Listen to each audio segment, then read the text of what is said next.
हनुमत रामायण।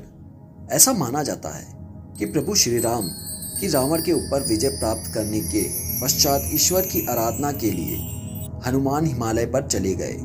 वहां जाकर इन्होंने पर्वत शिलाओं पर अपने नाखूनों से रामायण की रचना की, जिसमें उन्होंने प्रभु श्री राम के कर्मों का उल्लेख किया था।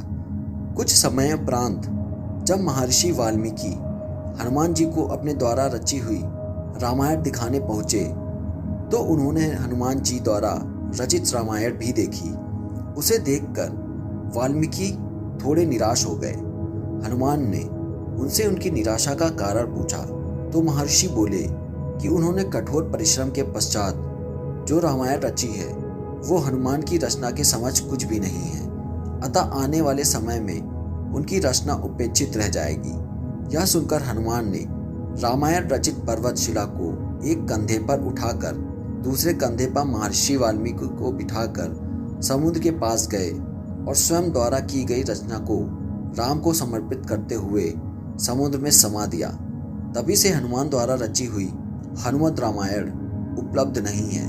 तदुपरांत महर्षि वाल्मीकि ने कहा कि तुम धन्य हो हनुमान, तुम्हारे जैसा कोई दूसरा नहीं है। और साथ ही उन्होंने ये भी कहा कि हनुमान की महिमा का गुणगान करने के लिए एक जन्म और लगे। इस बात को उन्होंने अपनी रचना के अंत में भी कहा है। माना जाता है कि रामचरितमानस के रचयिता कवि तुलसीदास कोई और नहीं बल्कि महर्षि वाल्मीकि का ही दूसरा अवतार थे। महर्षि तुलसीदास के समय में ही एक पट्टालिका को समुद्र के किनारे पाया गया, जिसे ही एक सार्वजनिक स्थल पर टांग दिया गया था ताकि विद्यार्थी उस गुड़ लिपि को पढ़कर उसका अर्थ निकाल सके। माना जाता है कि कालिदास ने इसका अर्थ निकाल लिया था और वे ये जान गए थे कि ये पट्टालिका कोई और नहीं बल्कि हनुमान द्वारा उनके पूर्व जन्म में रची हुई हनुमत रामायण का ही एक अंश है।